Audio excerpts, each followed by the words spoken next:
I'm J.R. Jamison. Today on The Facing Project, my guest is best-selling author and poverty and child welfare advocate, David Ambroz, whose best-selling and award-winning memoir, A Place Called Home, follows his life as he grows up homeless in New York City, his subsequent years in foster care, and eventually becoming an attorney with a vision to change the laws that affect children in poverty.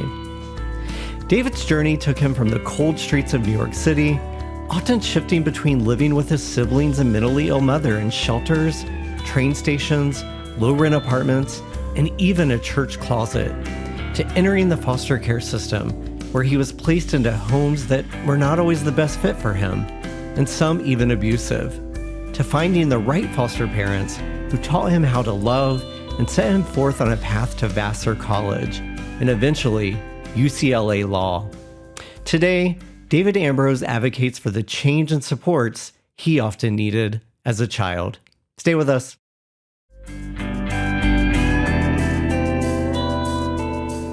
You're listening to The Facing Project, and I'm J.R. Jamison. My guest today is David Ambroz, a national poverty and child welfare expert and advocate, and author of the best-selling and award-winning memoir, A Place Called Home. His story about growing up homeless in New York, subsequent years in foster care, and eventually becoming an attorney with a vision to change the laws that affect children in poverty. Hillary Rodham Clinton praised A Place Called Home as a book that will redouble your efforts to fight the systems of poverty that have plagued America for too long. And I have to agree, it's one of the best books I've read this year. David, I'm really excited for our conversation today. Thank you so much for joining me on The Facing Project. I'm very excited to talk to you about the book today, so thank you for having me. Absolutely.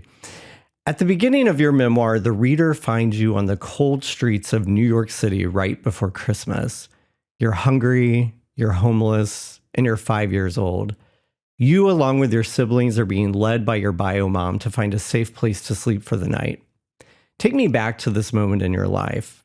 What would you want people to know about you, and also the stories of the nearly 2.5 million children who are homeless today?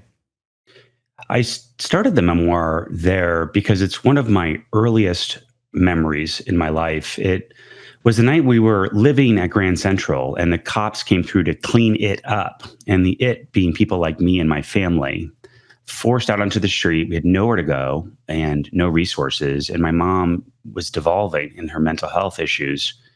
And the three of us, I was 4 or 5, my brother was 6, my sister was 7, just started walking. And that was not atypical for my family.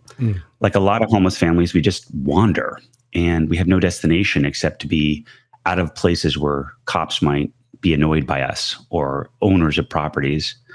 So I started the memoir at that moment because when I think back to my life, this is truly one of those moments when I first thought my family might die. It was profoundly cold, and we started slowly suffering from exposure, which I didn't understand at the time.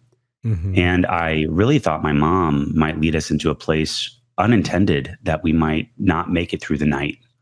So I wanted folks to really start with what is the ferment, what is the soil where I planted my roots and have grown from, which is a place of perpetual crisis and struggle on the streets of New York City.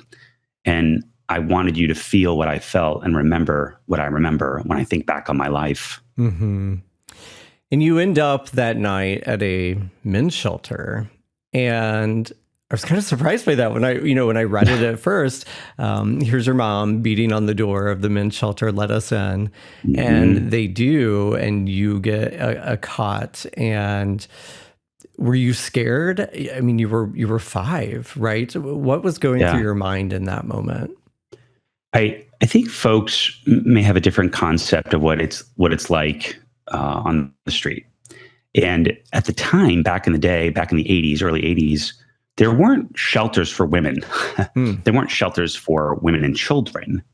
So you're looking at a society that's really overrun with homeless veterans with different PTSD and mental health issues and addictions as kind of the bulk of what we're going through the shelters and what they were expecting. And then concurrent to that, there was a early crisis known as GRID, which became HIV/AIDS. And so the streets were just overrun with two significantly male populations. And then here comes my mom with 3 children in tow. And we were banging on the door of that shelter because my mom in a moment of clarity, understood that we were dying. Mm-hmm. We got into the shelter, and you look around and you just see what looks like coffins with a body on top, cots.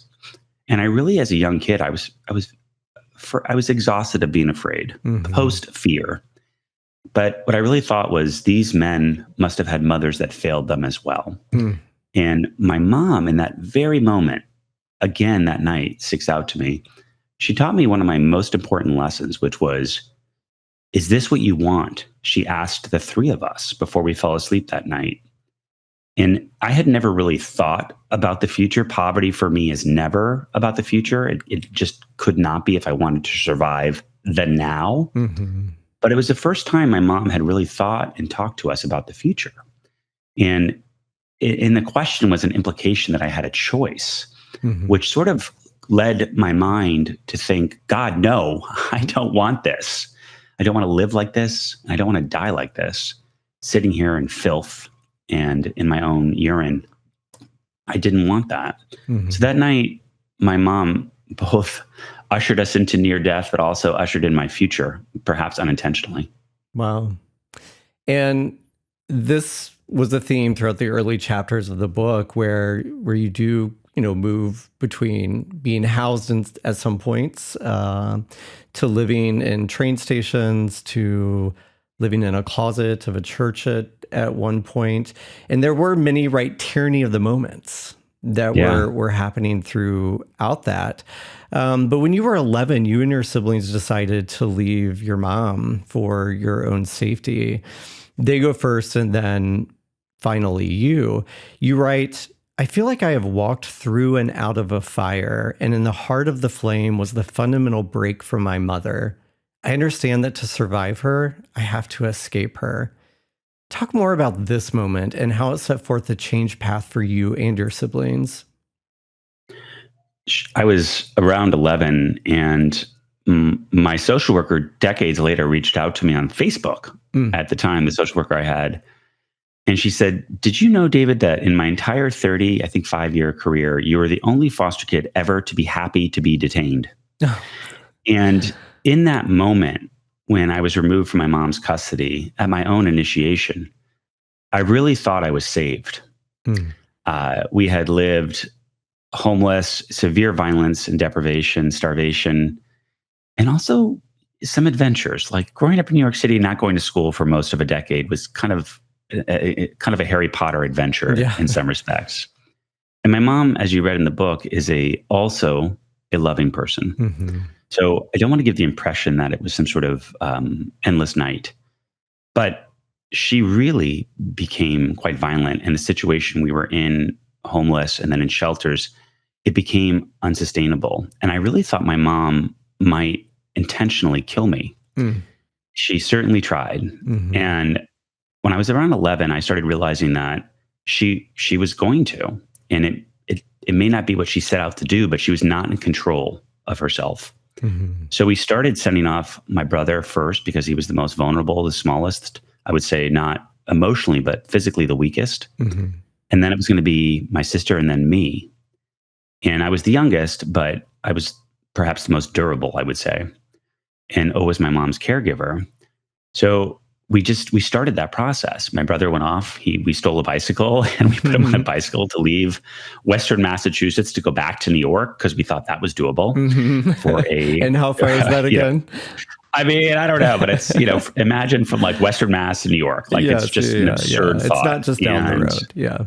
No, but like as New York kids that just ended up in Western Mass, we had no idea. Yeah. So off he went. But my mom's violence and I'll stop using that word. My mom beat the crap out of us. And it really, one day, it got to the point where I really thought I was going to die. And I stumbled into a neighboring courthouse after a particular beating. And it turned out to be a traffic court, which I don't know if I say in the book, but a very nice traffic judge initiated what became then the rest of my teens, which was to put me in foster care. I was thrilled. I really thought we were saved. And I quickly learned that hell had a basement called foster care. Wow. And I had intentionally put me, my brother, and my sister in something much more dangerous than my mother. which was our foster care system. Mm-hmm. And I had no idea at the time that that's what was going to happen. Mm-hmm.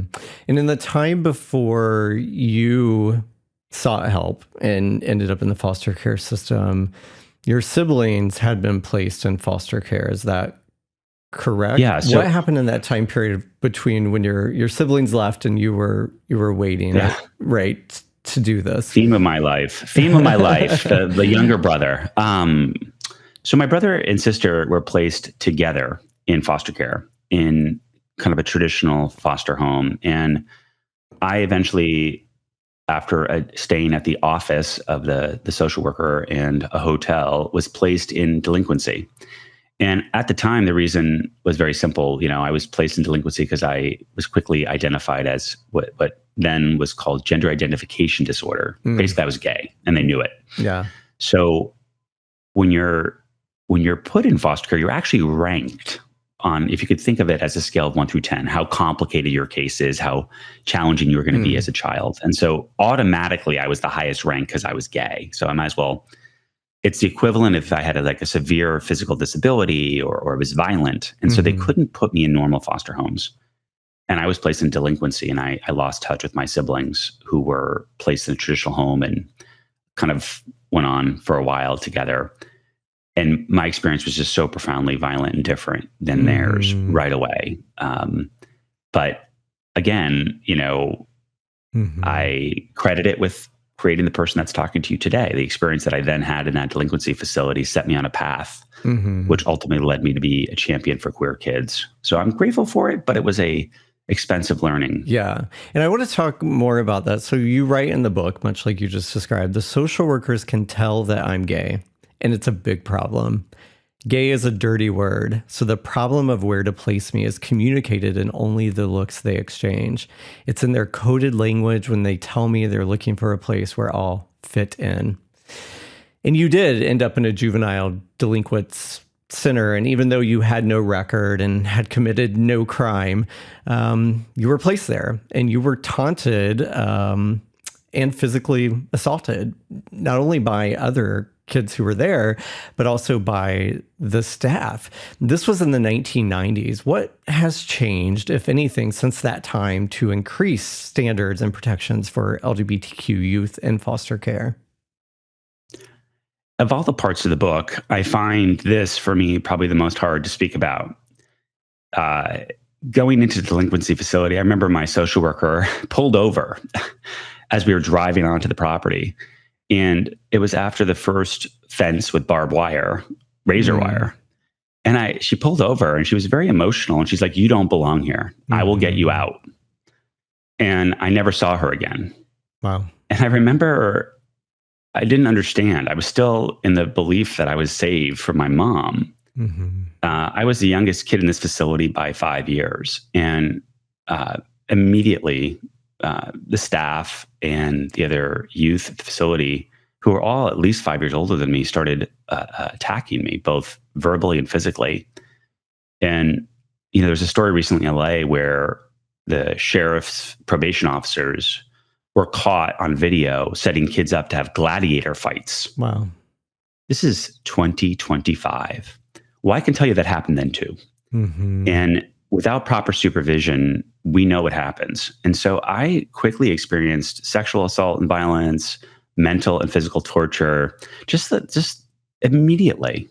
When I went in there and I tell the story of one of those moments, I was 11. And I remember so specifically that first attack. And I knew that if I kept crying, these people would kill me. Oh. And so I decided in that moment I would never cry again. And so I feel like that Book of Mormon song where you turn it off like a light switch. I very thoughtfully, specifically turned off my emotion, because what was being done to me on a day-to-day basis was so horrific that if I felt it, I would just disappear. And they did their damnedest to make me not gay. And I can tell you I'm still gay. Yeah.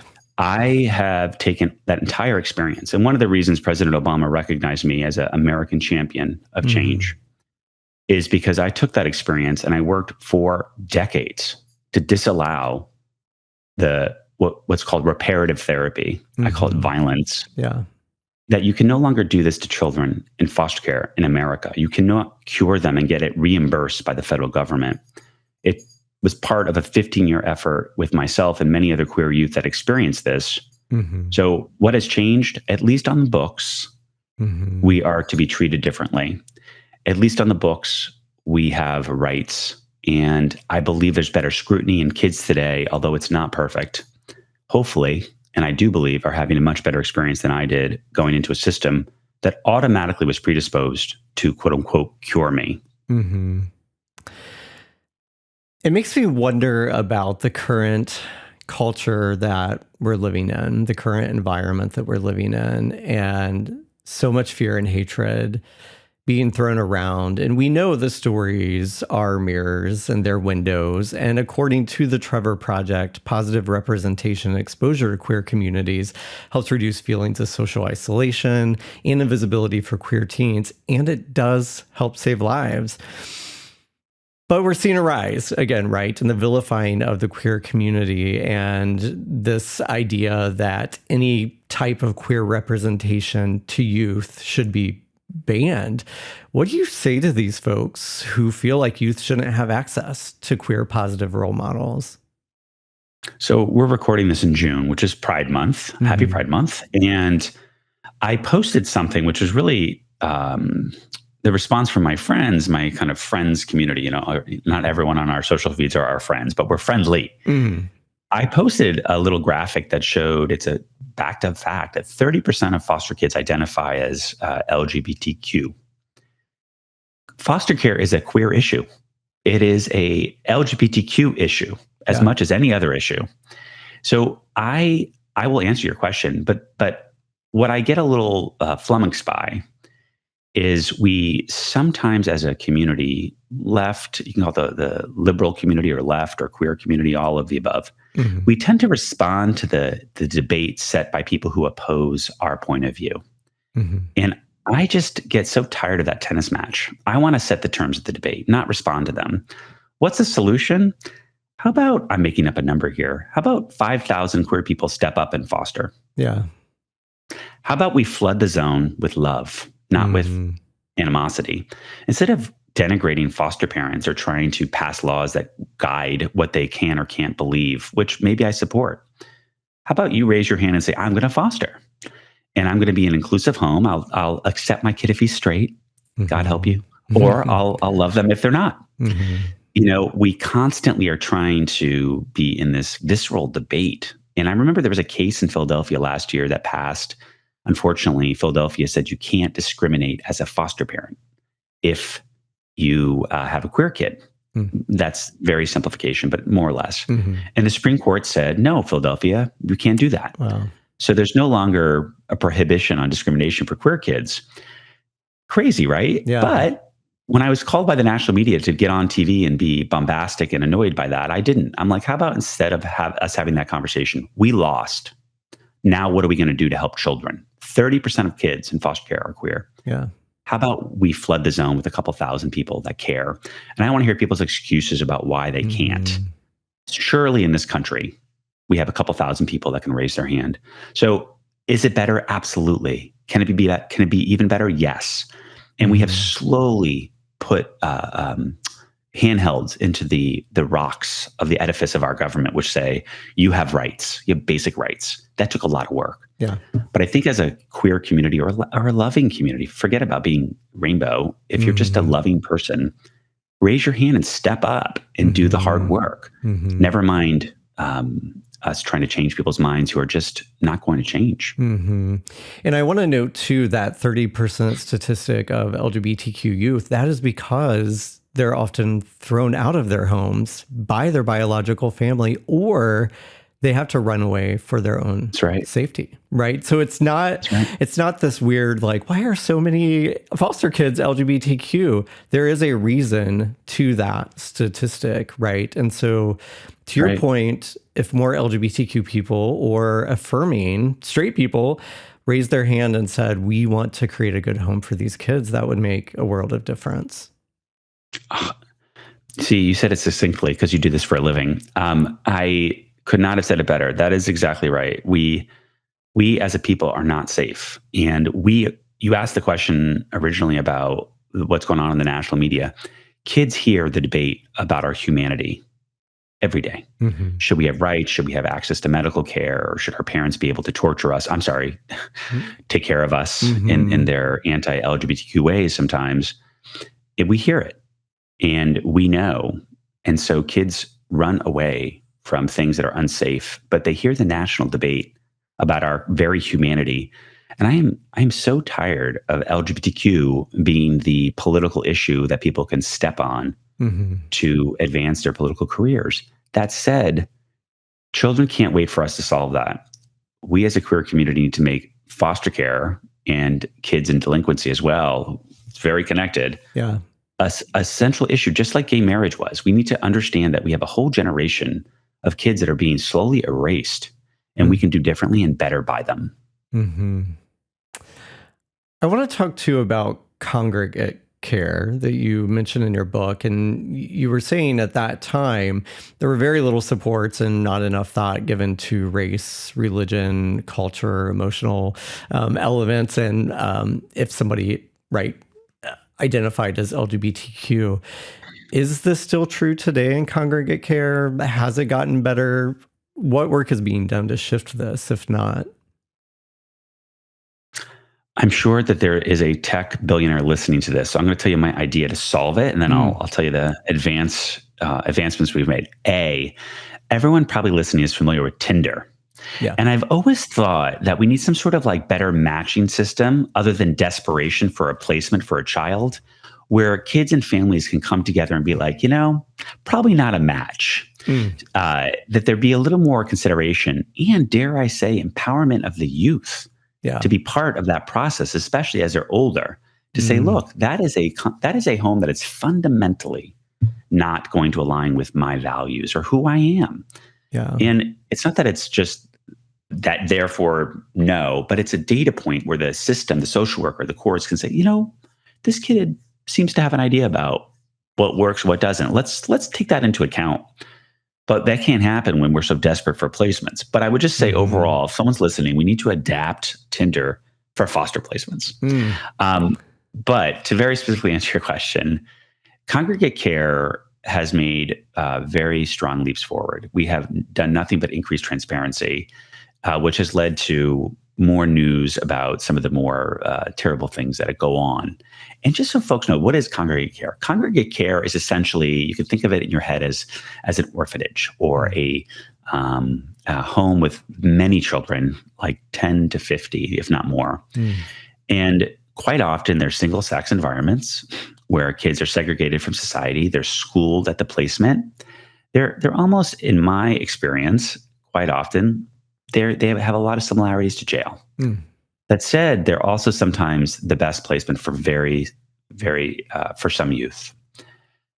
Under President Trump's first term, in partnership with some very prominent Democrats, including Los Angeles' current mayor, who was then in Congress, we passed a bill that essentially disincentivized congregate care at the state level. It was a very important bill.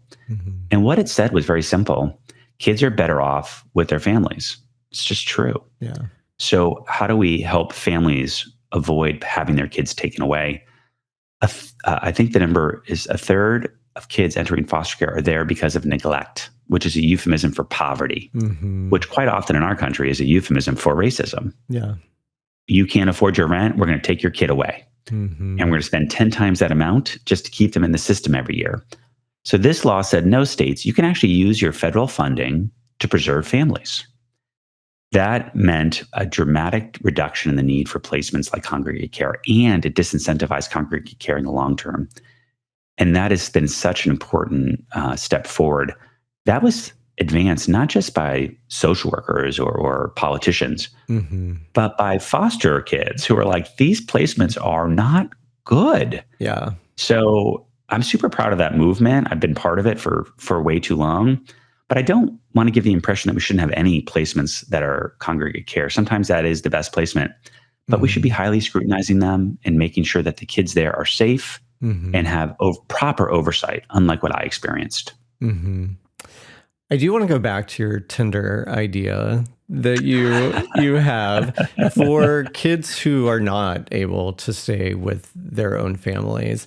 This does give them a bit of a choice. You write in your book that children are owned by their parents, quite literally, and that's what it makes it so challenging, because kids who do need to get out of situations that are not safe or healthy for them, it can get hung up in the court system.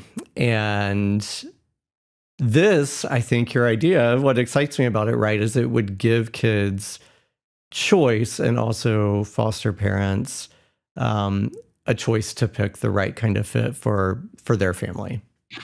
Yeah. And it's so shocking to me how shocked people are. All I hear when people talk about foster parents is they denigrate them. Oh, they do it for the money.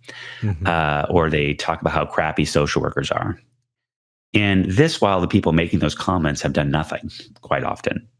So I like the idea of us, people in the peanut gallery, either raising your hand or not talking. Yeah. You need to step up, and either you don't have to foster, but you have to do something, learn more, volunteer, donate, vote on this issue. But as far as giving kids more agency, it's not just that it might be a better fit and therefore more sustainable for the young person's health and mental health, but also it gives them a sense of empowerment that they're going to need to become successful young adults.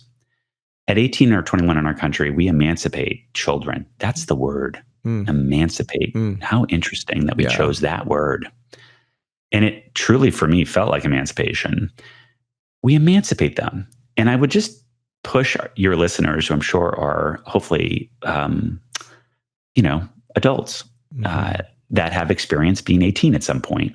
Were you ready to be independent at 18? Are you ready now? I'm in my mid-40s. I still wish I had parents that could help me out.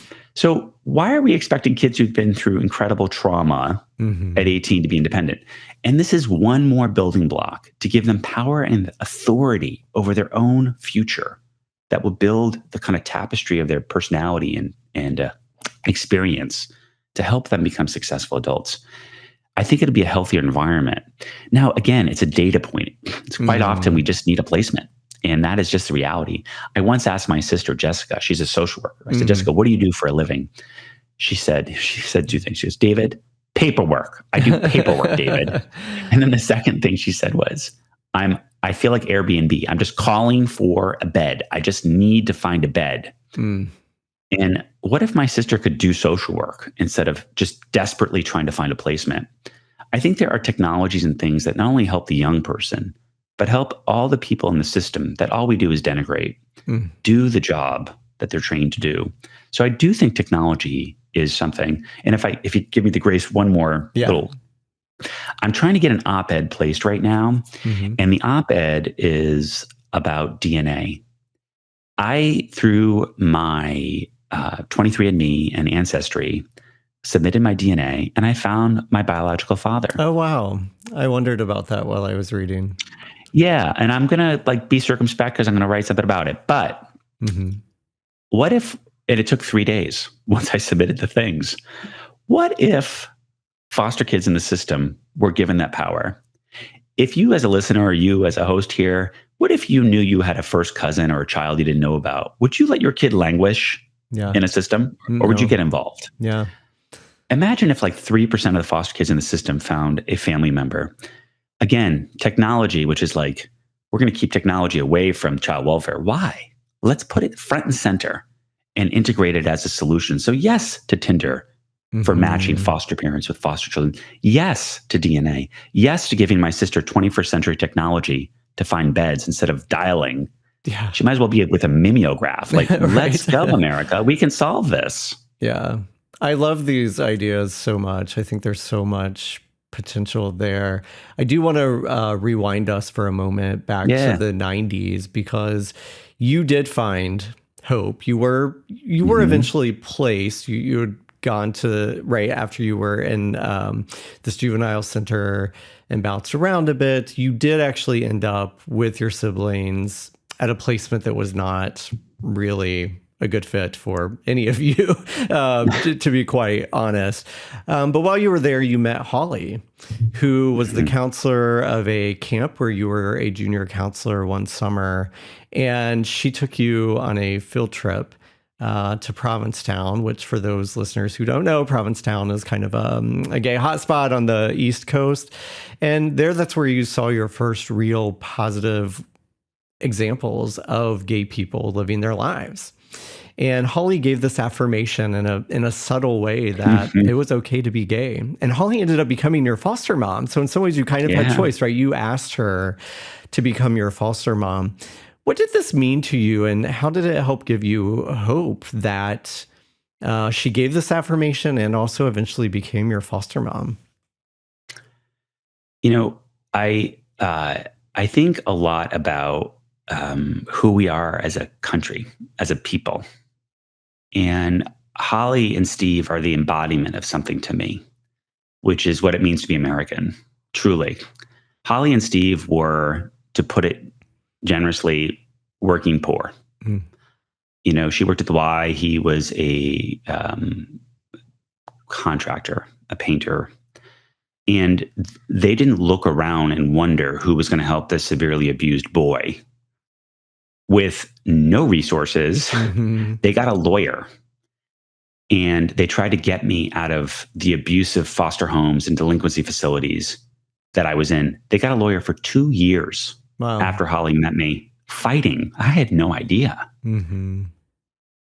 And these are not people with resources. And so I always think about them when people talk about what it means to be an American. These are not some sort of like crazy liberal people. They just raised their hand and said, we'll help.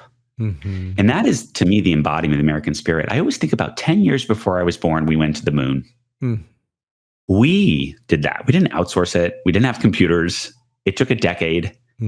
We can do hard things, but we choose not to do hard things. And I want us to make a different choice. And I look at Holly and Steve as people who embody our ability to do that. They went from having one child to having a new baby, and then 2 years later had a third child. And they just made it work. Do you know, not since 1999 has the phrase child poverty been uttered at a presidential debate. Wow. We talk about coal miners, and perhaps we should. But there are more baristas in LA County than coal miners in America. And we have decided to flow around the 10 million children that live in abject poverty in our country. Those kids are not red. They're not blue. They don't vote. They don't have a political party. They're in every single state. And what are we doing? We're taking away their healthcare right now. We're debating their humanity right now. Holly and Steve raised their hand and said, we'll help this child.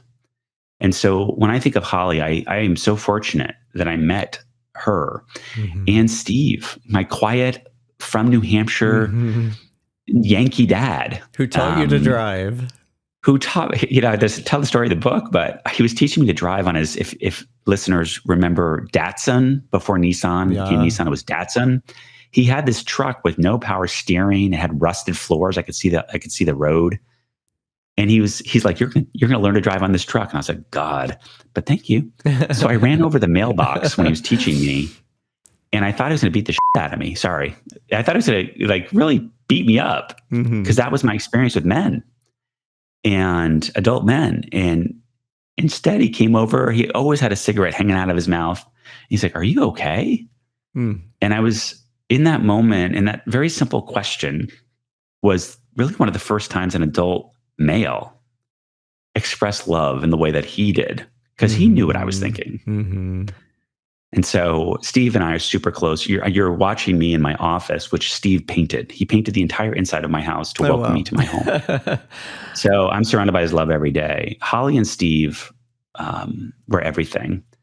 And Holly, you said it so nicely. Holly tried to push me out of the closet in a very loving way. And I think we're all a little bit more thoughtful in that these days. And what I don't think I understood, and I don't think she did, was the deep trauma I had experienced through reparative therapy and rape and violence, and the lessons society taught me by seeing gay men dying on the streets of a disease we didn't know the name of.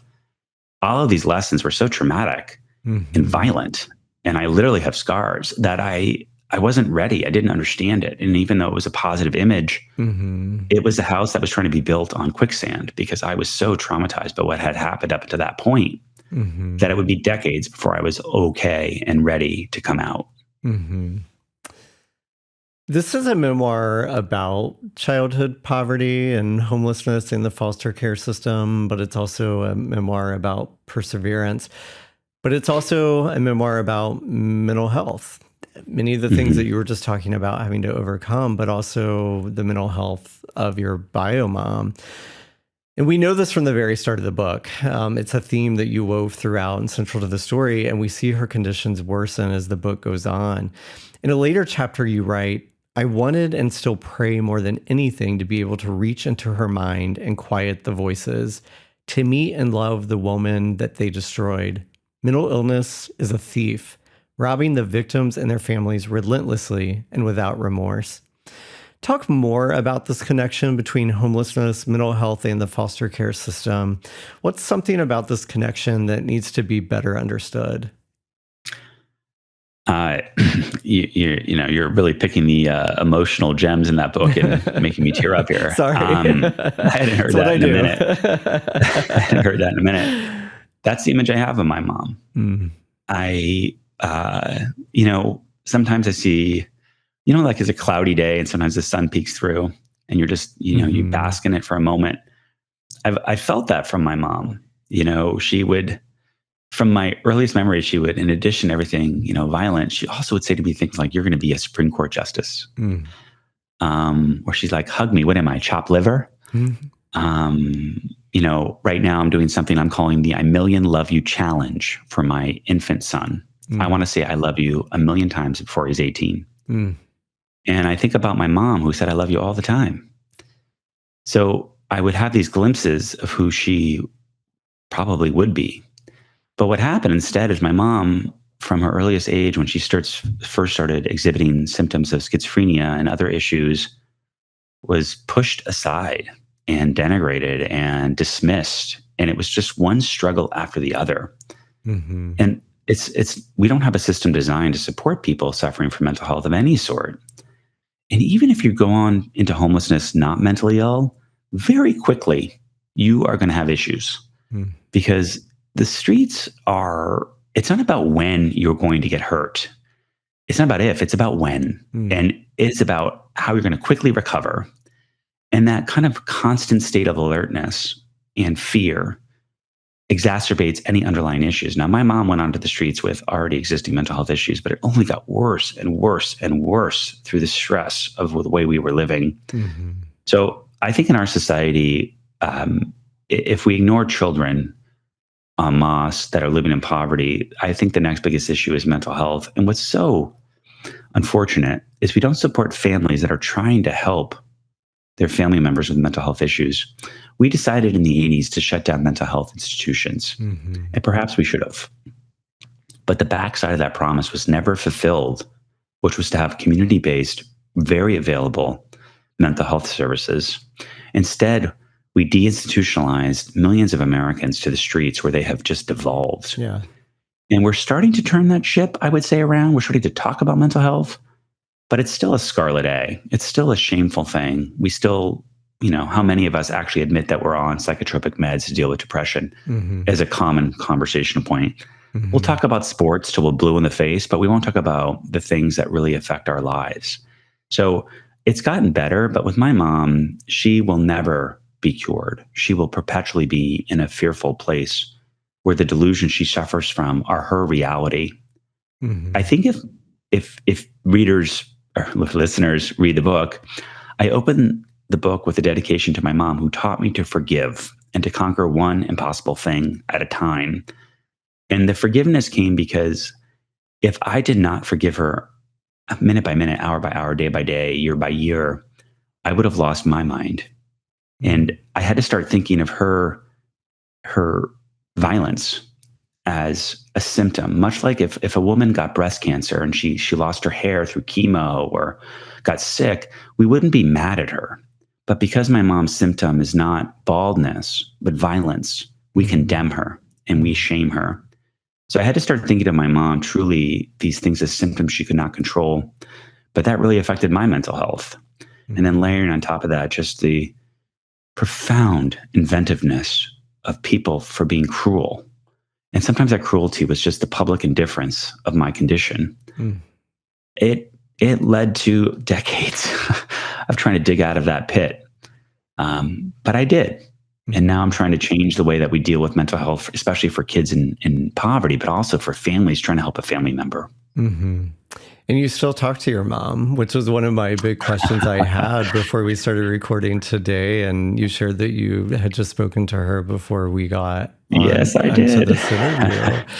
Um, Yeah, my mom is doing great.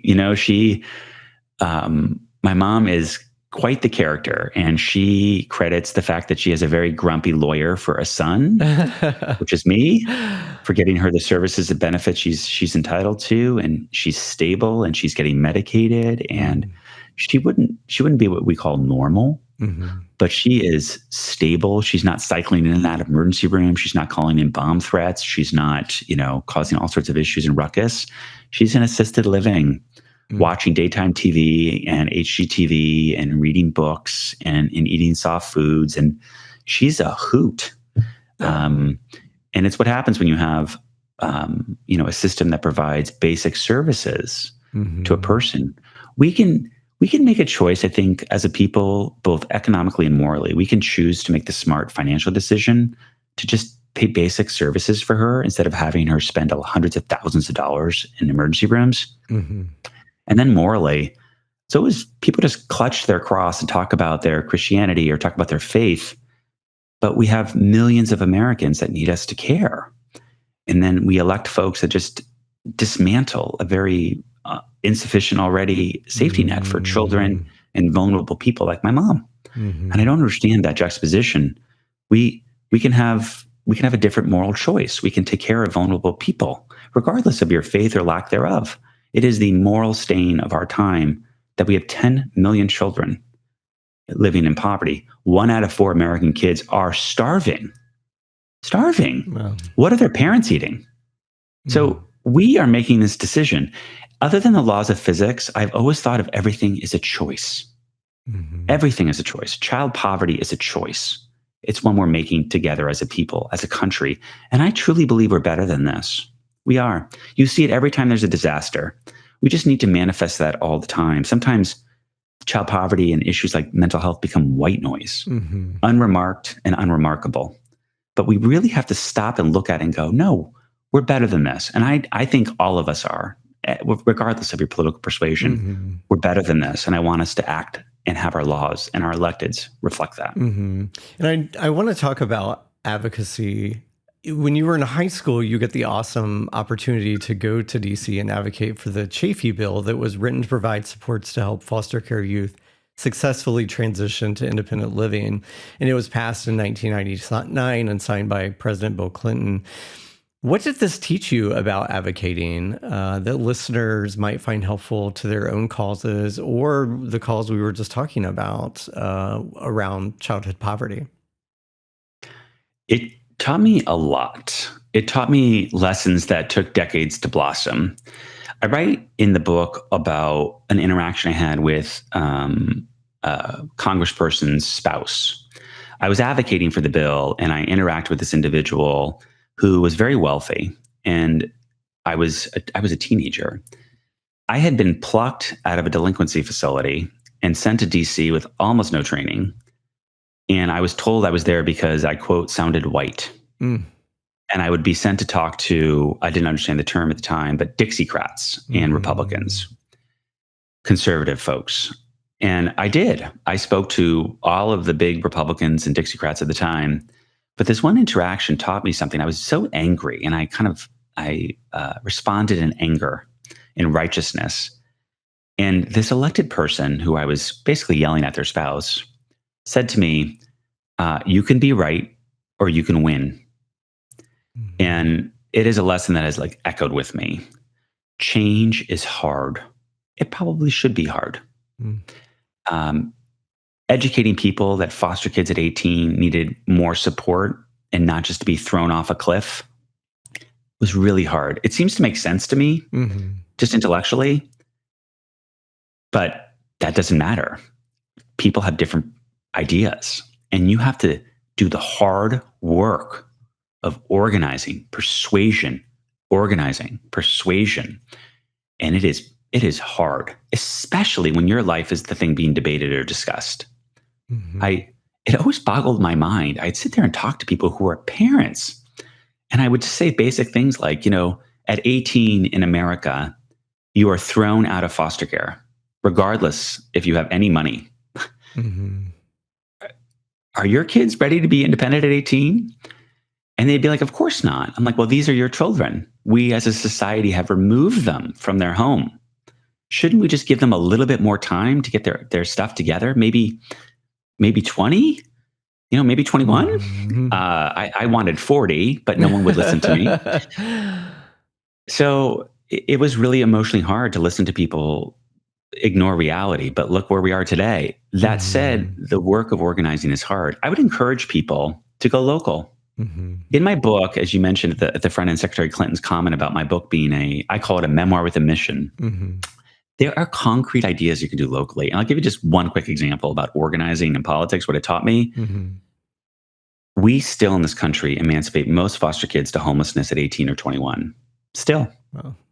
In our country, 50% of the homeless in America, 50, were in foster care. 50. It is the highest correlation. I have been working on a project, I don't know for how long, let's call it 15 years, to build a foster dorm at a community college.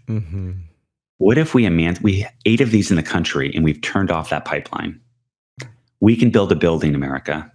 Pick the states. Indianapolis, let's build a dorm at your community college. What if every foster kid was given the chance for 3 years of community college to get a vocational skill certificate or transfer or an AA? All of a sudden, we have people who can contribute to the economy. Morally, we're better off as a country. Who doesn't believe in work? We can do this. And so I want us to organize, but not always fetishize Washington, D.C. to solve our problems. The power we have locally is so profound, and we just ignore it. We don't know the names of our assembly person, but we can name the Supreme Court justice. That's not right. Start fetishizing your local politics. Start getting involved locally and get some of these ideas done. DC taught me a lot. It taught me that organizing is hard, but that it should be. But the payoff is enormous. You did end up making it to Vassar College after many twists and turns. And going off of what we've just talked about with emancipation at 18 and college access and all of that, what's changed since your time when you were trying to figure out how to buy books or where you were going to go over Christmas break? What supports have changed since that time for college students, or where are there areas to improve? I remember I got to Vassar, and this was after I applied. I don't remember the exact number. I think it was 14 or 18 schools, most of whom sent me back my package because I didn't have proper SAT scores. I didn't have a transcript. I had missed significant chunks of high school. And I would write letters for each of those sections saying, this is why. And most schools just sent me the file back. Vassar let me in. A couple other schools did too, but Vassar was my school. And I remember when I got there, I went to the book line, and the very nice lady, I handed her my student ID, and the book line, the store employee said to me, "No, honey, where's your parents' credit card?" And I just looked at her, and that is a question I'm still asking myself, by the way. Where is my parents' credit card? Because I couldn't afford $300. I had no clothes. I had no money. And it was just shocking. But it wasn't just the financial obstacles like that that were obvious. There's such a culture of casual consumption in our country. And I remember I had never experienced that. Each meal was a mountain I had to climb to secure. And so I remember the first time my friends were like, "Oh, well, let's go get sushi." It was like week 3 at Vassar. I'm like, I had no idea what sushi was. But I'm like, okay. So we went to get sushi, and they brought out raw fish. And I'm looking at these people. I'm like, rich people are crazy. The constant culture of casual consumption was so alienating to me. Do you know what a bathroom caddy is? Like that little thing you take to the bathroom when you have to share a bathroom. Mine was a bodega plastic bag. Mm. And I'm like, what the hell is a caddy? Mm-hmm. It's not just language. It's a feeling of deep alienation and the inability to participate in the culture because you don't understand. You must be a Klingon landing in San Francisco. What is going on? So on top of all that, then there are these roadblocks. Like, as you mentioned, I got a notification that the dorm was closing for holiday break. Mm-hmm. And I'm working 2 jobs off campus just to make it work. I was a handyman and I worked at Friendly's and I had a campus job. And I'm like, you're closing the dorm? Where am I supposed to go? Mm-hmm. And I moved into my car. Mm-hmm. And then ultimately into a hotel because it got too cold. But it was beyond challenging. Vassar changed while I was there, somewhat at my persuasion. Mm. It's gotten much better. You know, when I went to school, you had to prove, and when you filled out financial aid, you had to prove that you didn't have parents. That sounds easy, but think for a second. How do you prove a negative? Mm-hmm. It's logically impossible. So all of these obstacles that we had have been removed through the organization of foster youth advocating, and I've been part of that. Flash forward just for a quick second. I worked at LA City College for a while. I was the foundation director. And I started 2 things. I founded something called Guardian Scholars, which was to remove all the barriers on campus for the kids that went to LA City College. It's now been expanded all over California as a program. I think like 60 schools now have it. But one aspect of it is what I call the what if loan. You walk into my office with a problem, you walk out with cash, not a check. We manage to trust. We also have a book voucher. So you go to the bookstore, you don't put down your credit card, you put down a letter from the foundation that says, the foundation will pay for this foster kid's books. Just send us the receipt. And the bookstore knows that. All of these experiences have shaped my advocacy, and are thousands of foster kids and alum like me that have gone on with allies to change the system. It is so much better right now, and we can still make it better, right? Let's build the housing for foster kids. Let's remove some of these financial barriers. Where do foster kids get exposed to careers?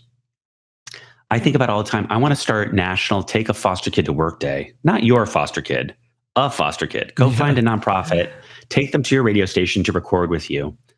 Let's expose foster kids to amazing careers. So I think it's so much better. But I'm always like, what can we do more? Let's keep going. I'm curious to know about the Chafee program. Is there a concern with it being at risk under the new administration and federal cuts being made to so many longstanding programs?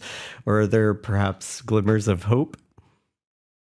There are glimmers of hope. You know, in President Trump's first term, he passed the bill that I mentioned earlier, a super important bill that was bipartisan that helped prevent kids from entering the system by supporting families, biological families. And that has made a significant impact on all sorts of fronts.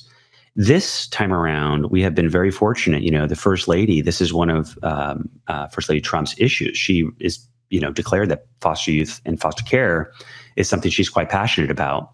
I think we've been blessed as an issue that it's been, for the most part, bipartisan. And that has something I hope to continue. These kids don't have a political party. They are agnostic, and they are the state's children. And I think what's so fortunate at the moment, and I hope this continues, is that the programs and supports for this particular issue continue to be bipartisan. So I think with her leadership on that front, we have successfully navigated, at least for now, some of the things that are more fraught. We'll see where things shake out. You know, the big, beautiful bill is still being shaped, and it's super important for advocates and people to stay involved and engaged. But at the moment, I am hopeful that we will come through as a community unscathed. It doesn't mean that different parts of us, right? Because if there's a family in poverty that loses resources, their kid may end up in foster care. If there's a drug treatment program that gets cut, I understand the ecosystem of it, but very narrowly, to answer your question, we're fortunate this issue at the moment is bipartisan. Now, Now, as a poverty and child welfare advocate, you ask folks to close their eyes and imagine a child they care about and what they would want for the child if they were placed in foster care. Unless our listeners are driving, because we don't want them to close their eyes while they're driving down the road. We don't want any accidents. I want them to take a moment and think about this child. You then say whatever is imagined is what we should be giving children in foster care right now. So how can folks get involved to advocate for what they've imagined? First, realize that these are your children. Most foster children, the vast majority, will go home to their families. While they're ours, we have a responsibility as if they were your very biological or otherwise adopted child. And that should motivate you at a different level than just some sort of banal, distant thought. How you can get involved is so unique to you, your resources. And I don't mean just money, time, attention, unique skills. First and foremost, ground yourself in the realization that these are your kid, and then see what you plant in that and where it grows. For example, let's say you don't have the money to give a scholarship or whatever. What can you do? Show up at a meeting. Most meetings since COVID are both in person and online. Show up at a school board meeting. Ask the question, how do we support foster kids? Ask the question. Then follow up the next meeting if you're not satisfied. Donate clothes so that schools have a closet for foster kids that are coming in with no resources. Volunteer. There are tons of nonprofits in your community probably helping these kids and families. Google it or look up on ChatGPT. What you can do is unique to you, but first you have to be curious. I think all of us have figured out very complicated things like our smartphones, but we're perplexed how to use Google when it comes to asking the question, what's going on in my community around foster care? We have a culture of learned helplessness that we need to unlearn and realize that we are completely empowered. This is a local issue. So what can you do? It's endless. But first you must realize these are your kids and then be curious and then take action on that curiosity. There's a program, for example, called CASA, Court-Appointed Special Advocate. It's kind of a big brother, big sister for foster kids. There are steps you can take from just being curious, showing up at meetings, donating $1, maybe doing a backpack drive so kids are not moving with trash bags from foster home to foster home, asking politicians questions, maybe becoming a court-appointed special advocate, which is all over the country, to respite foster care. You can actually take a foster kid for a weekend to give a foster parent a break, to becoming a foster adopted parent. The possibilities are endless, but what you can do is unique to you. Holly and Steve, my savior foster parents, they went the distance. It's not going to be doable for everybody. And the other chief thing I would say is too often as a culture, we denigrate or question the motives of foster parents. Now, I had some real doozies as foster parents that really hurt me. And I don't denigrate them. How dare you? If you've done nothing, then you need to stop. And when you hear people make jokes or question their motives, you need to stop and say, what have I done? And if the answer is not enough or nothing, then shame on you. You can do something. So I want us to be curious, to look up locally what I can do and get engaged. And culturally, the third piece, stop throwing stones. The answer to our problem as a society is not to denigrate the actors in the system. We are the system. You, listener, are the system. You've created the rules that these people are playing in. So if you don't like what's gone on, it's your fault. Look in the mirror. If you don't like what you see, let's change it. Now, we all know losing the last 10 pounds is really hard, right? Well, this is the last 10 pounds, and it's going to be hard, but it's doable.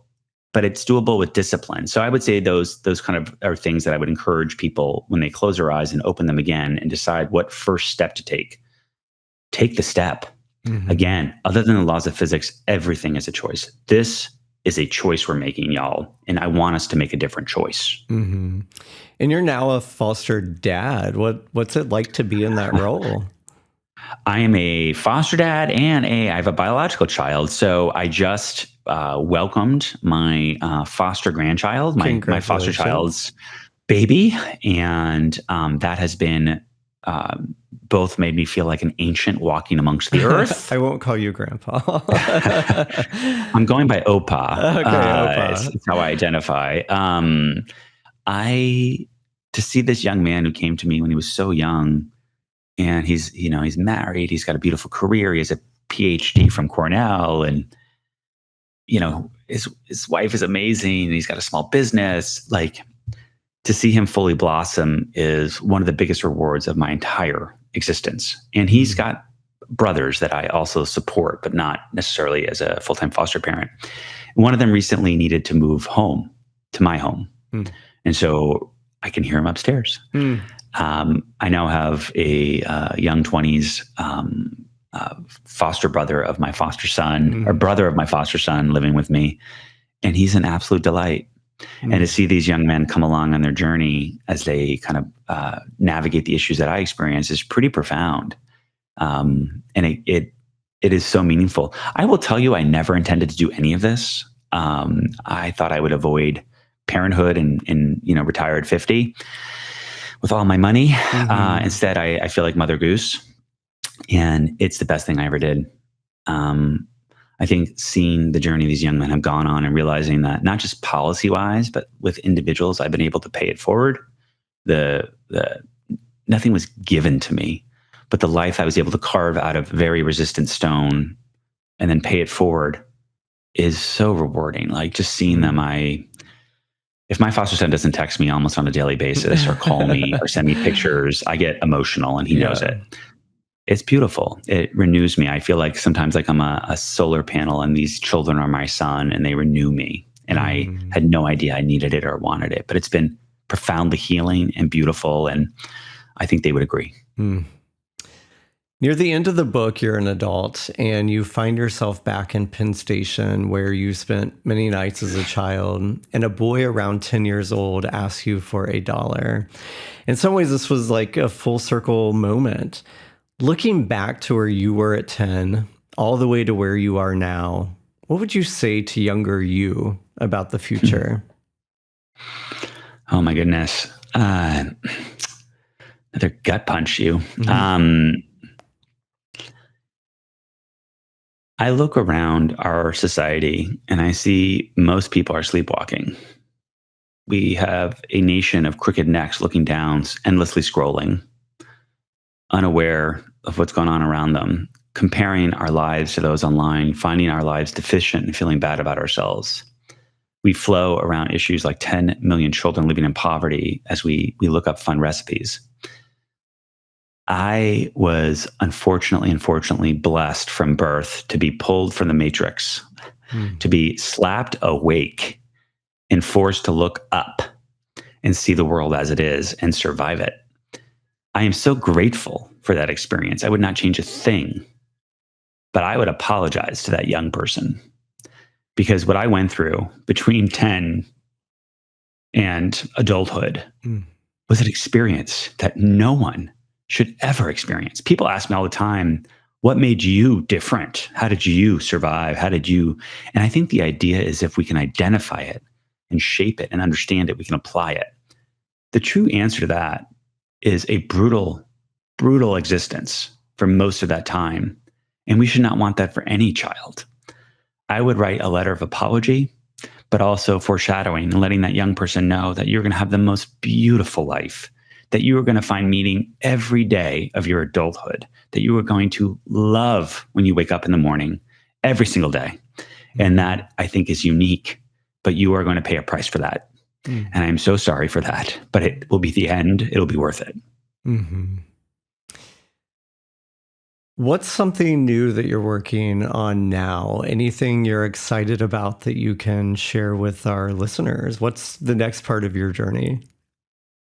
I am trying to take some of the ideas in the book and make them reality. So I mentioned earlier, I'm well on the way, in partnership with many here in Los Angeles, to build a foster dorm at a community college.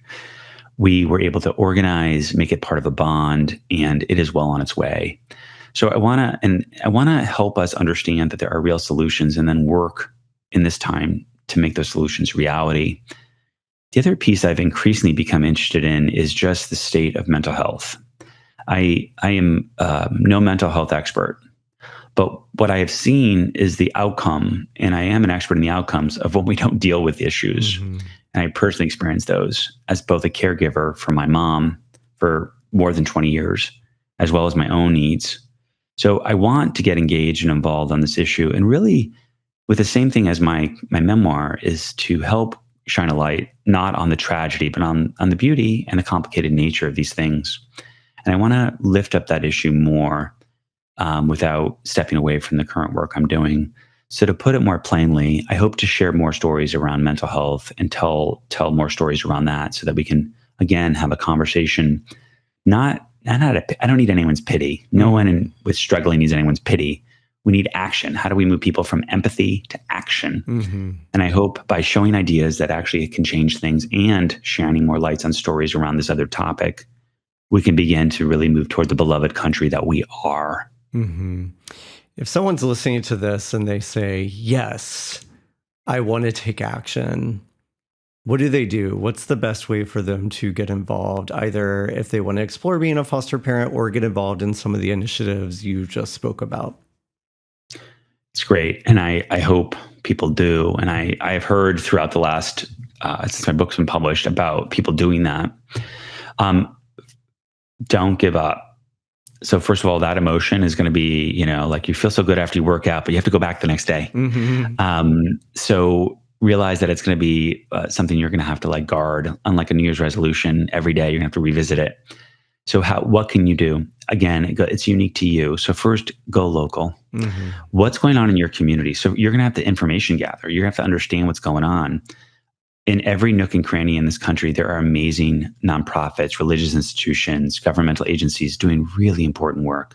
Find the one in your community that's interesting to you and see what you can do to support them. Completely doable. Use the internet, find it. If you're still not sure, reach out. I have my website, davidambroz.com, mm-hmm. which links to my nonprofit called Foster More. Foster More is kind of like as you will, Tinder, which is part of what it's trying to do is match people to what they can do for impact. But I would encourage people to go local. Find out what you can do in your community that aligns with your passion, interest, and capabilities. Organizations like CASA, C-A-S-A, Court-Appointed Special Advocate, are in almost every nook and cranny. And it's an example where you can be a mentor. Again, find out what your school district does to support kids. Stop people when they're around you denigrating social workers. Mm-hmm. Just stop them. Say, that's not funny. And they're struggling. And we have underfunded the system and we can do better. So both in our actions and our volunteerism. And finally, I would say for us collectively, foster care is really a symptom of poverty. It's not in and of itself like a thing. It is a thing resultant from poverty. Mm-hmm. I think I mentioned it, but 2/3 of the kids entering the system are there because of neglect. So get curious about that in your community. What are ways we can support families so their kids do not end up in foster care? And in that, I think, again, it goes to your unique skills. If you've closed your eyes and you've imagined it, what you would do if your own child was placed in the system, you've taken the hardest first step. Mm-hmm. Now, just stay durable, keep doing that, keep revisiting that emotion, and get curious about your local, and just keep plotting. David Ambroz, a national poverty and child welfare expert and advocate and author of the best-selling and award-winning memoir, A Place Called Home. Thank you for joining me today on the Facing Project. Thank you so much. A Place Called Home is out now everywhere books are borrowed and sold. More about David Ambroz and his work can be found at davidambroz.com. Thank you again to David Ambroz for joining me on today's show, and to his publisher, Legacy Lit, a division of Grand Central Publishing, for providing a complimentary copy of A Place Called Home. To listen to past episodes of this program, visit indianapublicradio.org/The Facing Project, or find us on your favorite podcasting app, or on YouTube, or on the NPR network, or just ask your smart speaker to play The Facing Project on NPR. To continue the conversation about this episode, find us on Facebook and Instagram at Facing Project. The Facing Project is recorded at Indiana Public Radio at Ball State University in beautiful and wonderful and evergreen Muncie, Indiana, and is produced by the amazing producer and audio engineer extraordinaire, Sean Ashcraft. The show is distributed nationally through PRX. I'm your host, J.R. Jamison. And until next time, I wish you the courage to share your own story and the empathy to listen to others.